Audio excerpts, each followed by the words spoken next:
Bienvenidos a un nuevo episodio de Desde la Palabra. Este es la parte 2 del episodio 5. Recordemos que el episodio 5 tiene 3 partes. Desde la Palabra es un espacio para habitarnos en el texto bíblico, no para buscar respuestas apresuradas, sino para dejar que la Escritura interrogue nuestra vida y nuestros vínculos. Antes de seguir avanzando, vale la pena detenernos un momento y mirar dónde dejamos esta historia.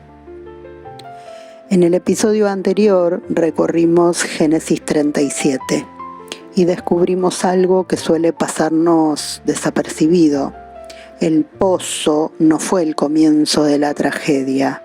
Mucho antes de la violencia ya se había roto algo más profundo entre José y sus hermanos, en esta familia.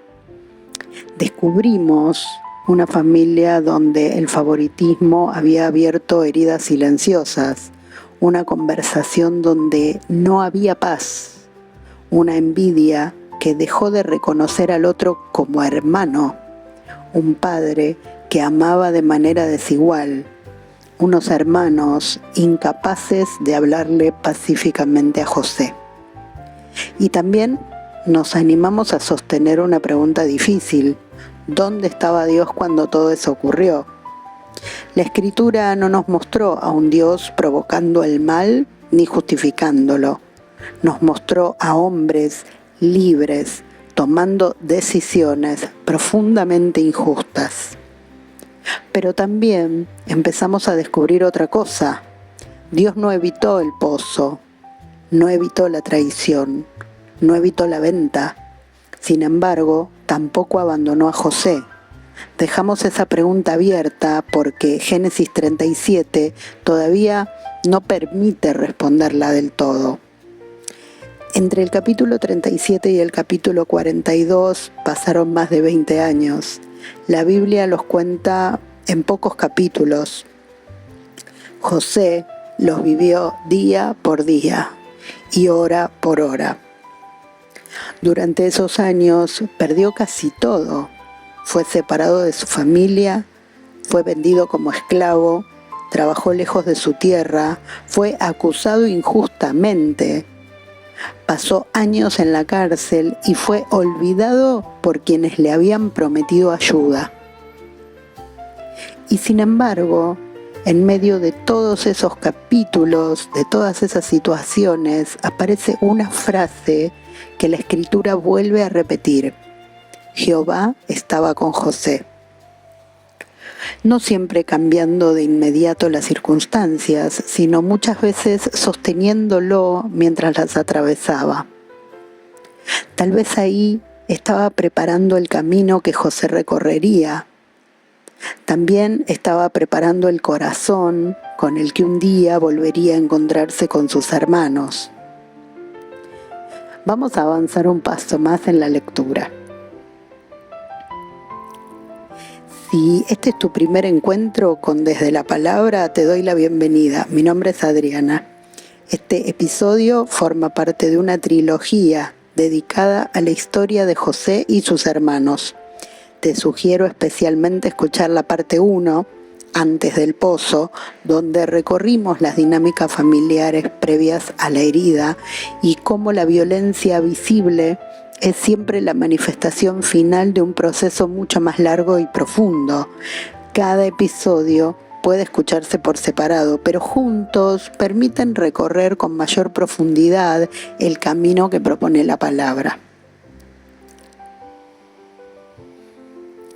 Ahora sí, vamos a adentrarnos en esta parte 2 del episodio 5.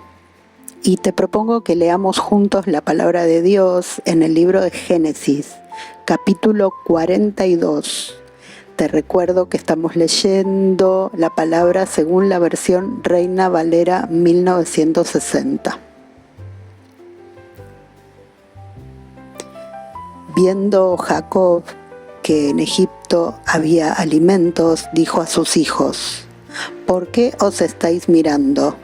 Y dijo: he aquí, yo he oído que hay víveres en Egipto, descended allá y comprad de allí para nosotros, para que podamos vivir y no muramos. Y descendieron los 10 hermanos de José a comprar trigo en Egipto.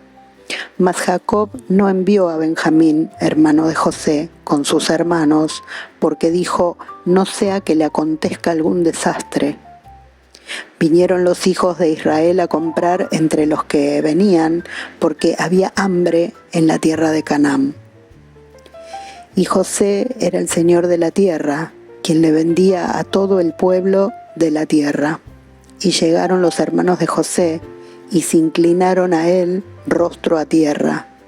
Y José, cuando vio a sus hermanos, los conoció, mas hizo como que no los conocía, y les habló ásperamente y les dijo, ¿de dónde habéis venido? Ellos respondieron, de la tierra de Canaán, para comprar alimentos. José, pues, conoció a sus hermanos, pero ellos no le conocieron. Entonces se acordó José de los sueños que había tenido acerca de ellos y les dijo, espías sois, por verlo descubierto del país habéis venido.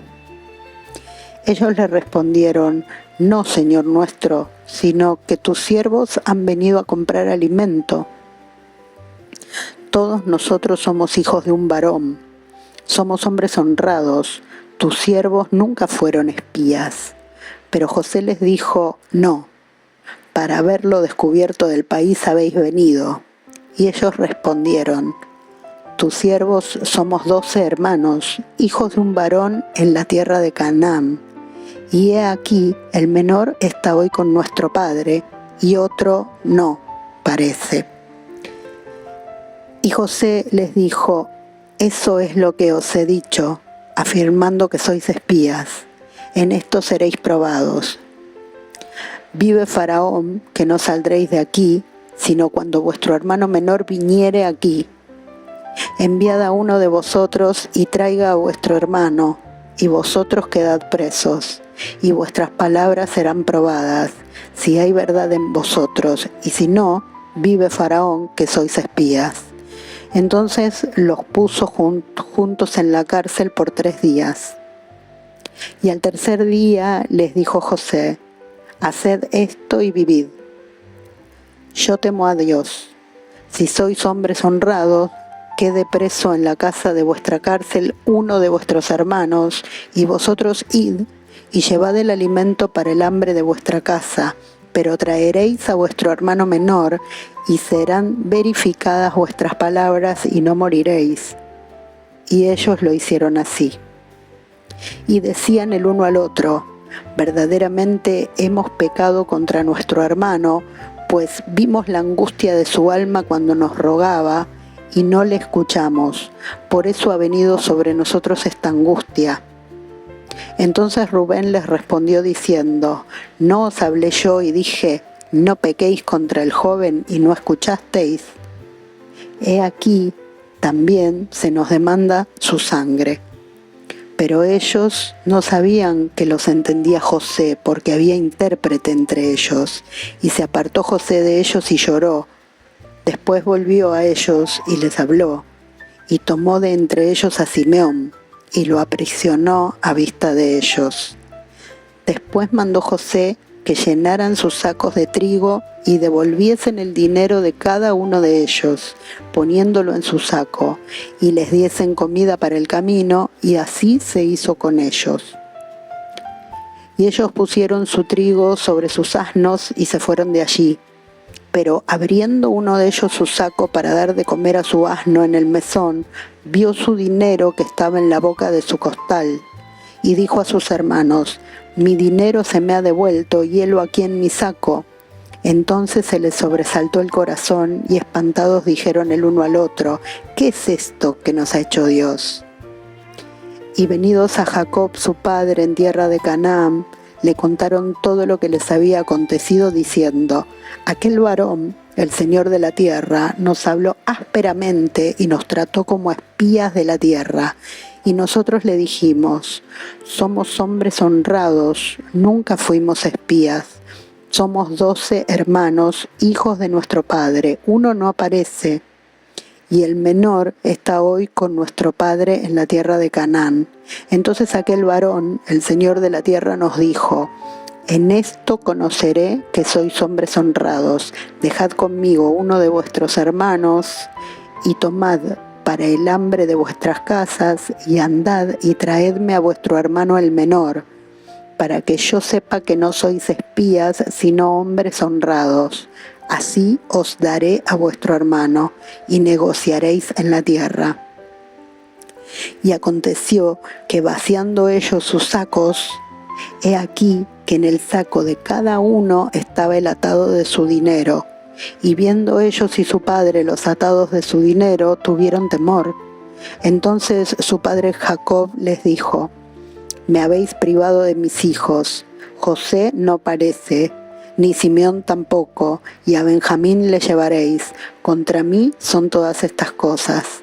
Y Rubén habló a su padre diciendo: harás morir a mis 2 hijos, si no te devuelvo. Entrégalo en mi mano, que yo lo devolveré a ti.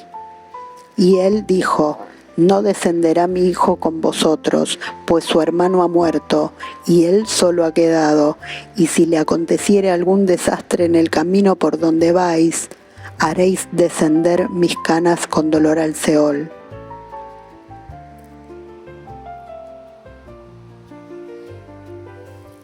Han pasado más de 20 años desde el pozo.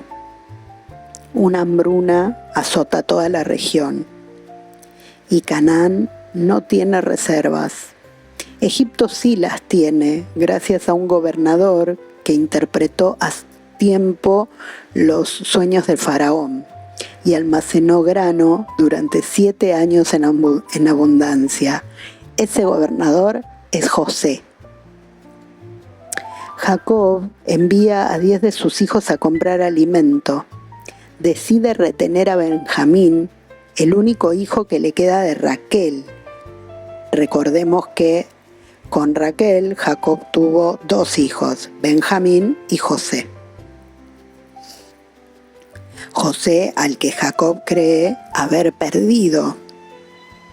Cuando los 10 hermanos llegan ante José y se inclinan rostro a tierra, se cumple, sin que ellos lo sepan, aquel sueño que tanto odio despertó y que leímos en Génesis 37 en el episodio 5, en la parte 1.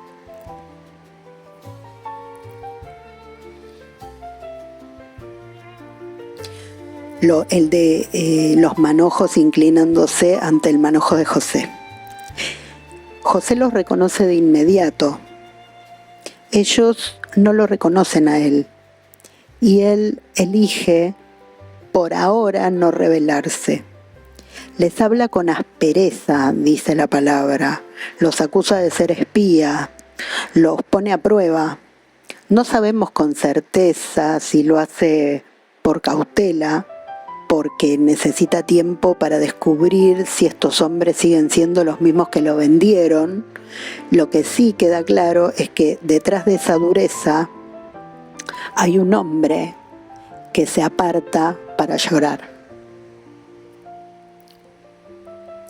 Para entender lo que está ocurriendo en este reencuentro, hace falta, aunque sea brevemente, recordar todo lo que José atravesó entre el momento del pozo y que lo venden como esclavo y este momento en que se encuentran en el palacio.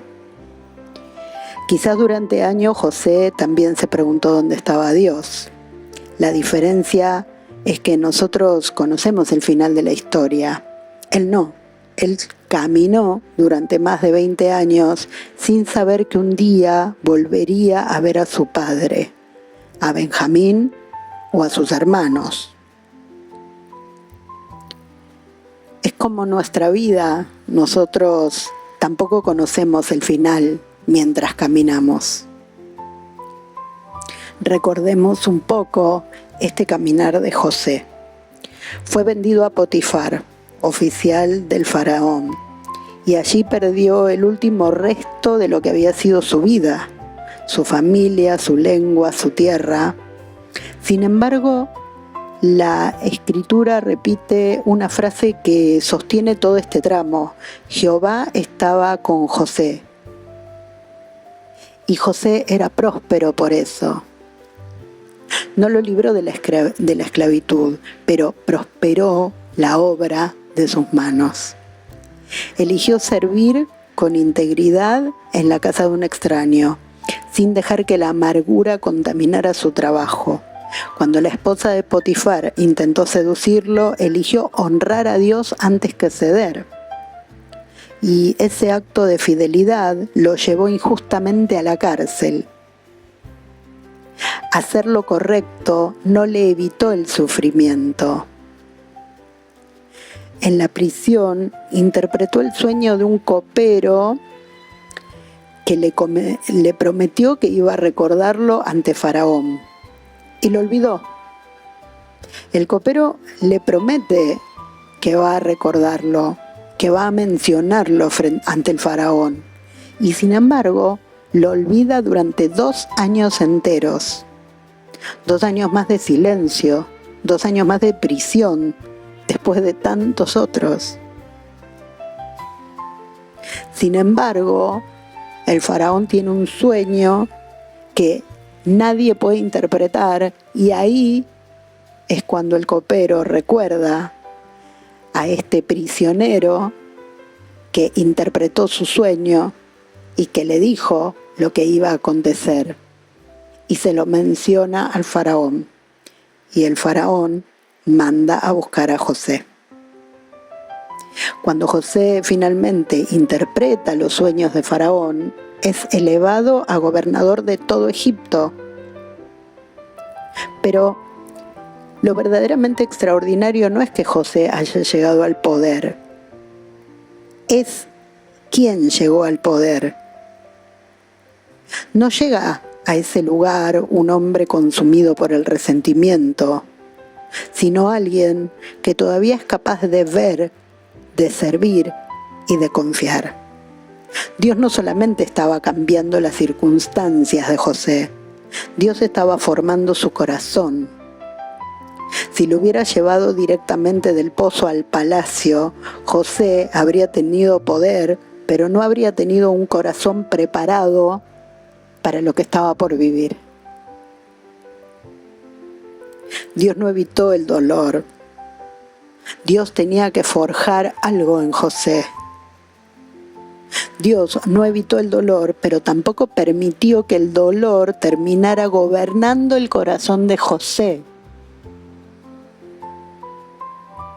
El mayor milagro de esta historia no fue que José llegara a ser gobernador. El mayor milagro fue que el odio no llegara a gobernar el corazón de José.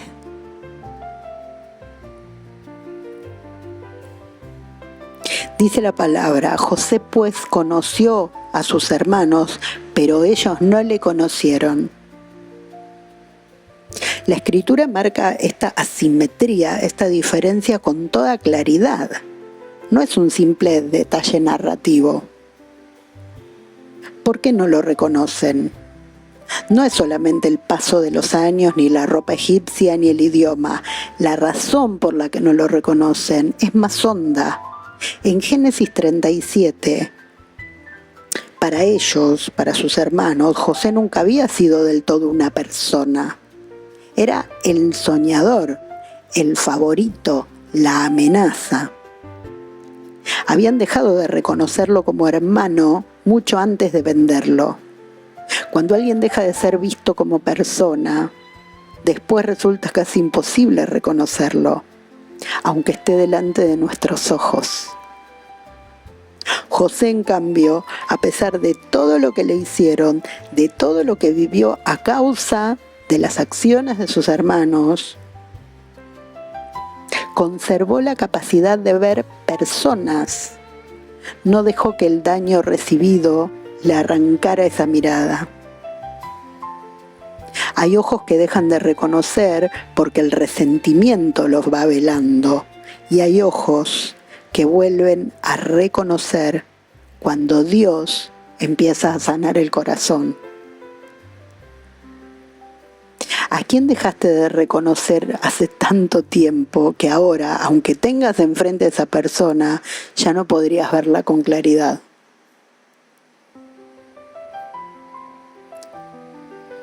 José llora, se aparta para llorar, para evitar llorar delante de sus hermanos. Llora sin que ellos lo sepan y llora más de una vez. El dolor está ahí, intacto. Recuerda la cisterna, recuerda la venta, recuerda cada palabra que dijeron. No hay amnesia en José, hay dolor. Pero ese recuerdo y ese dolor no está gobernado por el rencor. El dolor tiembla, el dolor llora, el dolor espera. El rencor, en cambio, proyecta amenaza, busca destruir, deforma la mirada hasta que ya no se puede ver a la persona detrás del juicio. José recuerda todo, y aún así, algo en él permanece intacto. La capacidad de ver a sus hermanos como hermanos, no como enemigos a destruir. Me pregunto, ¿qué diferencia hay en nuestra propia vida entre recordar una herida con lágrimas y recordarla con ganas de devolver el daño? ¿Cómo se siente la herida cuando la transitamos desde el rencor y cuando la transitamos desde el dolor que conlleva, pero entregándole ese dolor a Dios para que obre en nuestros corazones y no nos gobierne la herida, el rencor y la necesidad de venganza?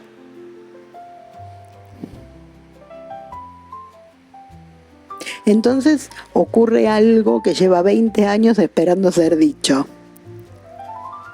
Uno de sus hermanos dice: verdaderamente hemos pecado contra nuestro hermano, pues vimos la angustia de su alma cuando nos rogaba y no le escuchamos, por eso ha venido sobre nosotros esta angustia. ¿Te acordás lo que descubrimos en la parte 1 de este episodio?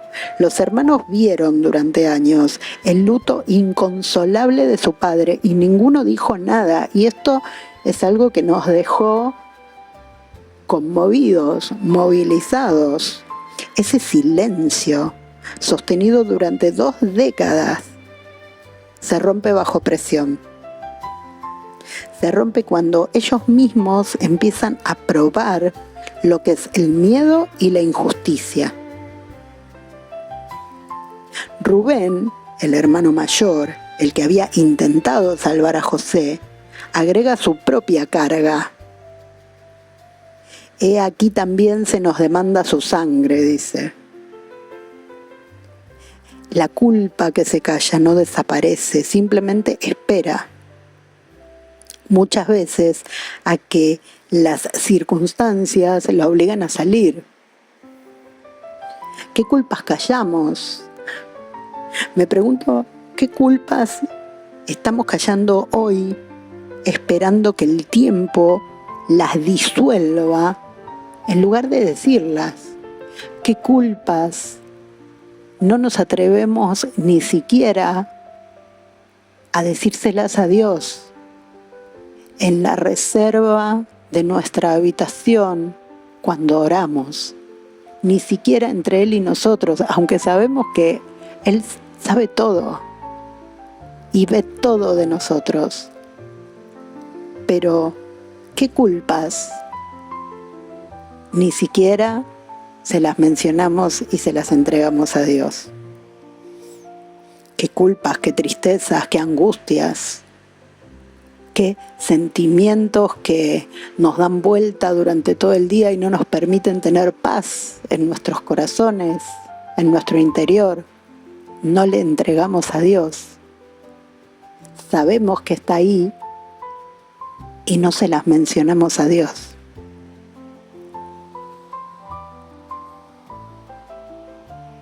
Si seguimos leyendo en los capítulos 43 y 44, José pone a prueba a sus hermanos una vez más.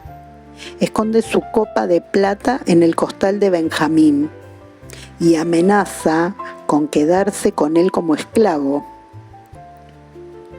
Fíjate que es el mismo escenario que 20 años atrás, un hermano menor, amado, en peligro. La pregunta es si esta vez los hermanos van a repetir la historia o si algo en ellos ha cambiado de verdad.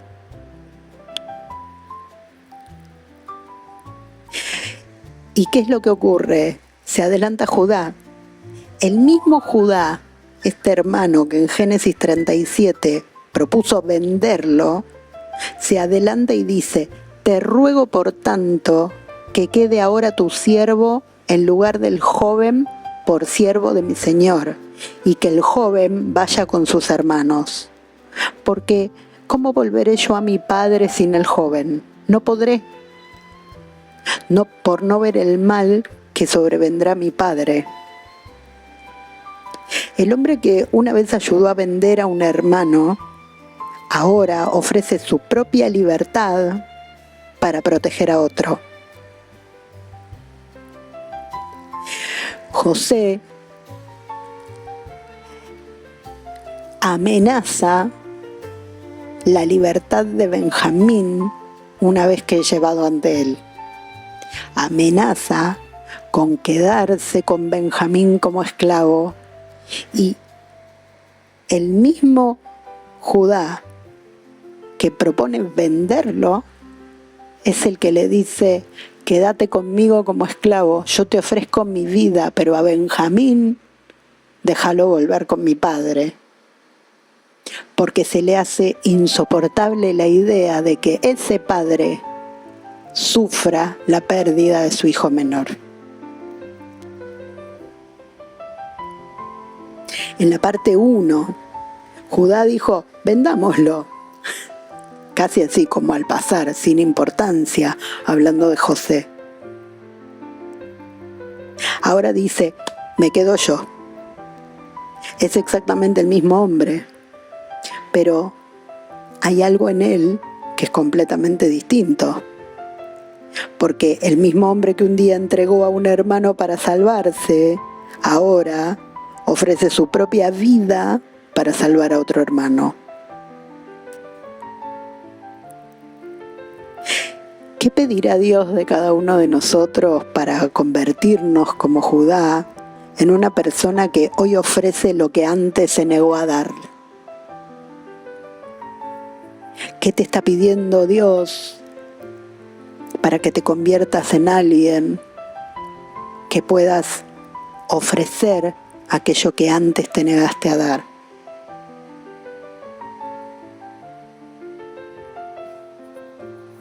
Pienso en algunas situaciones cotidianas, un reencuentro después de años de distancia, donde una de las personas ya cambió profundamente y la otra sigue viéndola tal como la recuerda, reducida a una sola escena del pasado, a un solo error o a una sola etiqueta. Pienso en una persona que atraviesa un dolor real y que aún así elige no dejar que ese dolor se convierta en rencor hacia quien se lo provocó. Sostiene la memoria, pero no alimenta el deseo de devolver el daño. Una culpa que alguien carga en silencio durante años y que finalmente sale a la luz, no porque haya decidido confesarla a esta persona, sino porque las circunstancias terminan empujando esa culpa hacia la superficie. Y también pienso en alguien que, como Judá, tiene la oportunidad de repetir un daño antiguo y en cambio elige proteger, elige ofrecer algo de sí mismo, hacer lo contrario de lo que hizo la primera vez. ¿A quién vemos hoy? ¿A quién ves hoy reducido a una escena de tu pasado, sin dejarlo ser quien es ahora? ¿A quién estás mirando con los mismos ojos que hace años atrás, sin reconocer todo el camino que esta persona tuvo que transitar y que lo convirtió en alguien totalmente diferente. ¿A quién estás mirando con los mismos ojos sin reconocer el proceso que tuvo que atravesar? ¿Qué dolor estás sosteniendo sin que se convierta en rencor? ¿Qué dolores sostenés sin necesidad de pensar en revancha, en lo injusto que es todo, en cómo cobrarte aquello que te hicieron? Solo transitando el dolor y no te planteás o no pensás o no querés o algo te impide entregárselo a Dios cada vez que orás y tenés un momento de intimidad con Él. ¿Qué culpa seguís callando, esperando que alguna circunstancia te obligue a decirla? Como si necesitaras que algo se ordene desde el afuera para vos poder decir aquello que hiciste mal, enunciarlo. Mucho de lo que ocurre en la vida de José y de sus hermanos, sobre todo mucho de lo que ocurre en esta familia, con estos hermanos y en estos vínculos, muestra la imposibilidad de entregarle a Dios las cosas. El dolor, la sensación de injusticia, los sentimientos de envidia, de rechazo, de competencia con el hermano. Esas cosas que les evitan reconocer a su propio hermano. ¿Qué cosas de nuestra vida cotidiana y de nuestros vínculos y de nuestras relaciones están teñidas por estos sentimientos? La comparación, la competencia, el rencor, el odio, la envidia. Y no le entregamos esos sentimientos a Dios, como tampoco le entregamos nuestro dolor. Entregar lo que habita en nuestro corazón abre un espacio para que Dios opere ahí, esté ahí, se establezca ahí y haga raíz y nos colme de su presencia. Quizás debamos plantearnos si no necesitamos entregar nuestra necesidad de controlar esas emociones negativas que a veces nos habitan, de aferrarnos a la envidia, el rencor, la competencia, la comparación con nuestros hermanos. Nuestra necesidad de control a veces lo que provoca es que le quitemos espacio a Dios, y esta palabra nos llama, nos interpela y nos cuestiona desde ese lugar.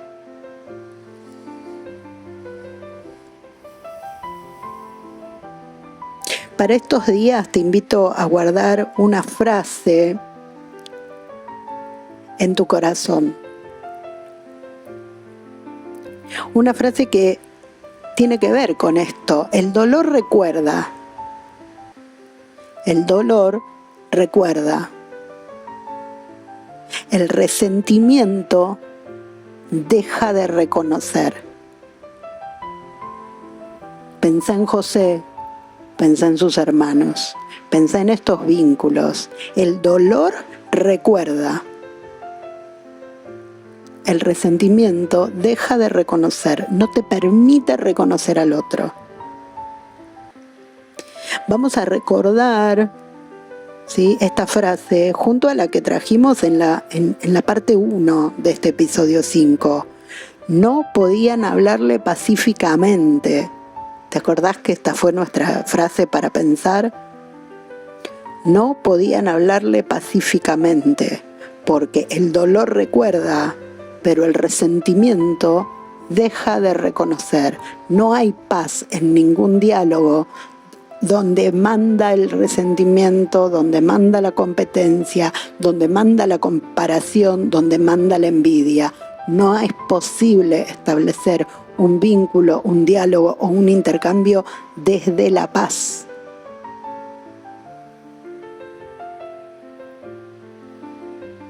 Y avanzando un poco hacia la parte 3 que cierra esta trilogía, ¿no? Hay una frase que dice José, que dice: yo soy José, vuestro hermano. Estas 3 frases van a ir marcando un mismo camino. No podían hablarle pacíficamente. Tiene que ver con la ruptura de los vínculos. El dolor recuerda. El resentimiento deja de reconocer, no nos permite reconocer al otro. El reconocimiento del otro. Y de ahí al perdón. Podés llevarte la palabra que ya leímos.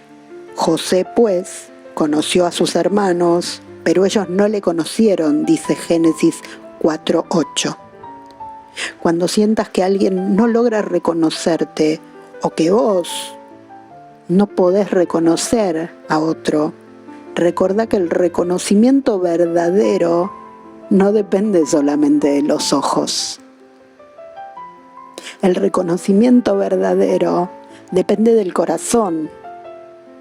Y si el reconocimiento verdadero no depende solamente de los ojos y depende del corazón, si vos notás y sos consciente y podés ver la imposibilidad de reconocer a un otro, la pregunta es: ¿qué está habitando tu corazón en relación a esa otra persona?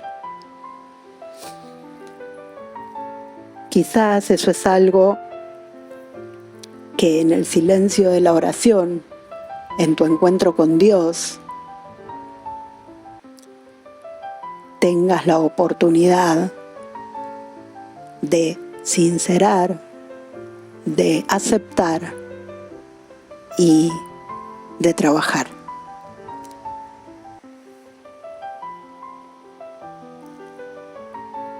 Hoy recorrimos los años del silencio.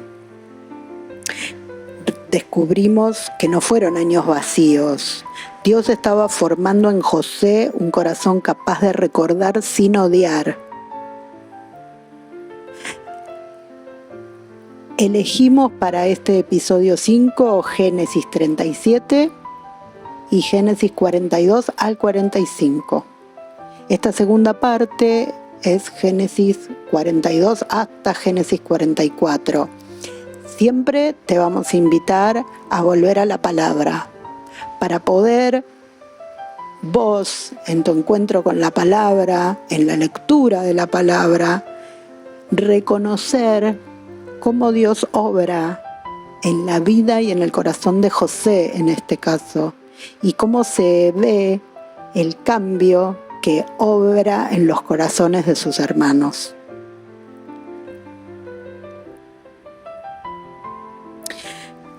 Recorrimos un reencuentro donde José reconoce pero no es reconocido. Nada cambia desde el encuentro anterior. No podían verlo, no podían reconocerlo, por eso no había paz en su vínculo y en sus diálogos. Pero en esta parte, José sí reconoce, aunque no es reconocido. El dolor de José no debe confundirse con rencor, porque no es lo mismo. Se puede recordar desde el dolor y no es lo mismo que recordar desde el rencor. Parece que recordar desde el dolor implica reconocer al otro, y recordar desde el rencor no nos permite reconocer al otro.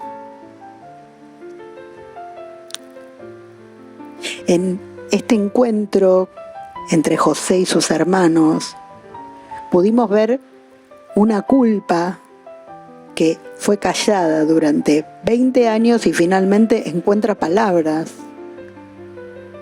Y donde Judá, el que una vez vendió a su hermano, termina ofreciendo su propia libertad para proteger a otro.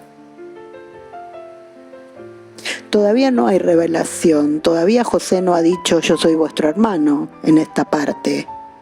Todavía falta el paso más difícil, no solamente reconocer, sino ser reconocido.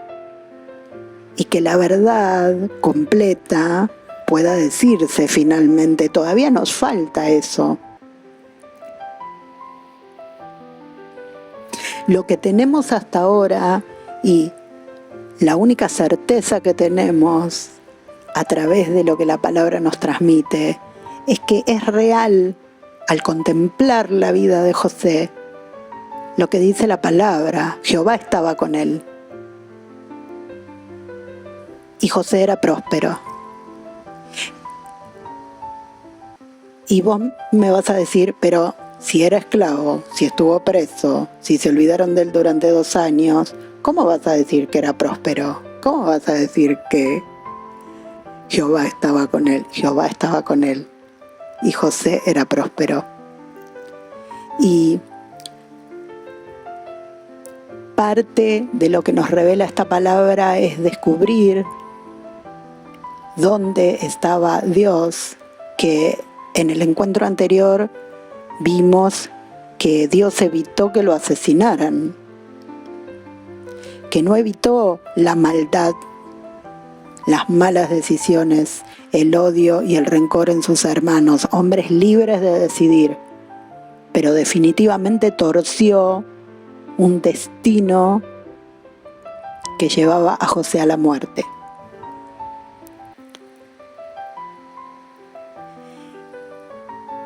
Te invito a hacer conmigo una pequeña oración. Señor, gracias por tu palabra. Gracias por mostrarme que no hay años de silencio que estén vacíos para vos. Gracias porque aun cuando cambiás de inmediato nuestras circunstancias, seguís formando algo en nosotros que solamente el tiempo puede revelar. Señor, te pedimos que nos des discernimiento, que nos ayudes a ver cuando el camino sea largo y cuando no podamos entender lo que está sobrando en nuestra vida. Regálanos la gracia de seguir confiando a pesar de todas las pruebas y de todas las situaciones que acontezcan en nuestra vida. Danos un corazón que no permita que el dolor se convierta en resentimiento. Danos un corazón abierto a vos, un corazón que no se guarde espacios para mantener el resentimiento, la sensación de injusticia, la comparación con el otro, la envidia. Danos un corazón manso, un corazón humilde, un corazón dispuesto a entregarte todo eso para que vos tomes el control y que podamos hacer espacio para que solamente vos habites ahí y que nos ayudes a llevar la carga del dolor de las cosas que vivimos sin dejar de reconocer al otro.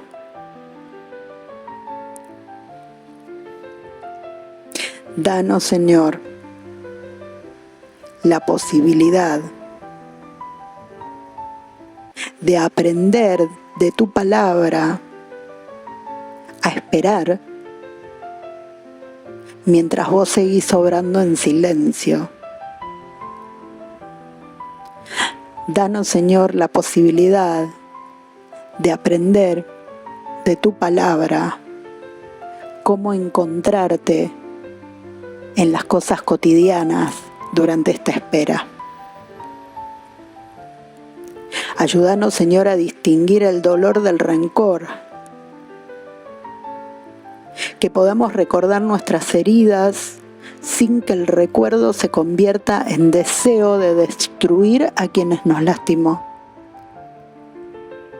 Que dejemos siempre la justicia en tus manos, vos que todo lo ves, que todo lo sabés, que todo lo escuchás, que estuviste ahí, estuviste durante la herida, en los momentos más difíciles que nos ha tocado transitar, y también estuviste frente a esas personas que nos generaron algún daño.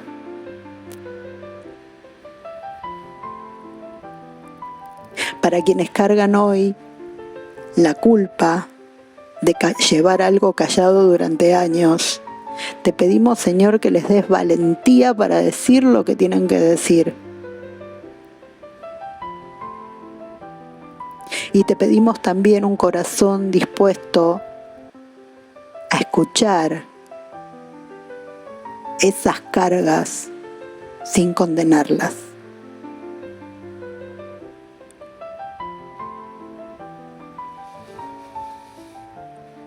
Te pedimos también que nos des la fuerza que tuvo Judá, la fuerza de ofrecer en lugar de repetir, la fuerza de poder tomar la decisión de hacer algo distinto cuando tengamos la oportunidad.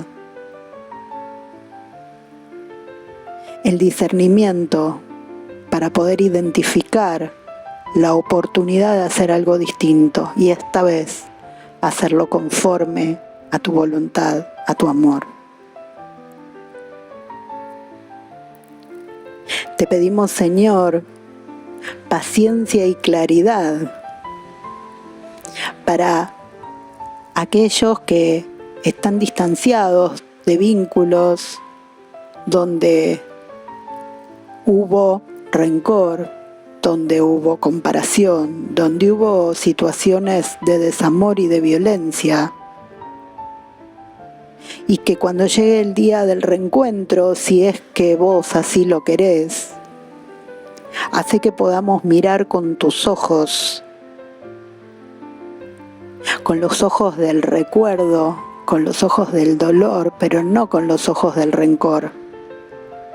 Que podamos reconocer en el otro a la persona que vos, Señor, nunca dejaste de amar. Que podamos ser José y que, recordando tu palabra, que dice, José conoció a sus hermanos, pero ellos no le conocieron. Que si estamos frente a esos hermanos, que si estamos frente a esos vínculos que nos provocaron un daño, podamos estar en el lugar de José y podamos, a pesar del dolor, no guardar rencor hacia aquellos que nos dañaron. Danos, Señor, un corazón sencillo. Danos, Señor, un corazón humilde, manso, abierto al reencuentro, aceptando que quizás la historia, que quizás los vínculos, que quizás lo que ocurrió antes generó daño, pero siempre en vos, Señor, está la posibilidad de restaurar los vínculos entre nosotros. Amén. Te invito a que durante esta semana vuelvas a leer Génesis 42 y también los capítulos 43 y 44, donde Judá ofrece su vida por su hermano menor. Volvé despacio a una sola pregunta. ¿A quién reconozco hoy de verdad, más allá del daño que me hizo o que le hice? ¿A quién reconozco hoy de verdad, más allá del daño que me hizo o que le hice? No es una pregunta sencilla, pero es una pregunta necesaria. Y recordá siempre esta verdad que nos acompaña en esta serie. La palabra no fue escrita solamente para ser comprendida, fue dada para ser habitada. La semana que viene vamos a cerrar esta trilogía en Génesis 45, cuando José por fin diga esa frase que adelantamos antes: yo soy José, vuestro hermano. Ahí vamos a descubrir qué ocurre cuando el reconocimiento finalmente abre camino al perdón. Este episodio forma parte de Desde la Palabra, una colección de guía interior que contiene podcasts, artículos y espacios de reflexión que buscan acercarnos a las escrituras con fidelidad al texto y con una mirada atenta a la vida cotidiana. Esta serie se realiza en colaboración con el Ministerio Cristiano Palabras de Perfección.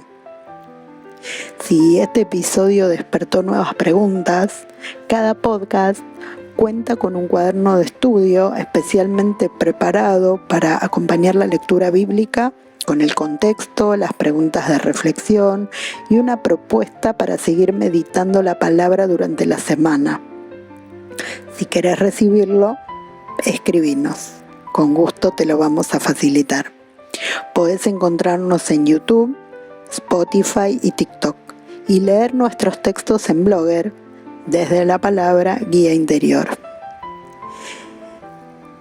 Esperamos que tengas unos días bendecidos por delante y que puedas darte la posibilidad de volver a leer la historia de José a partir de Génesis 37 para poder encontrar cómo obra Dios en la vida de José y también a través de él poder encontrar desde la palabra cómo obra en tu propia vida.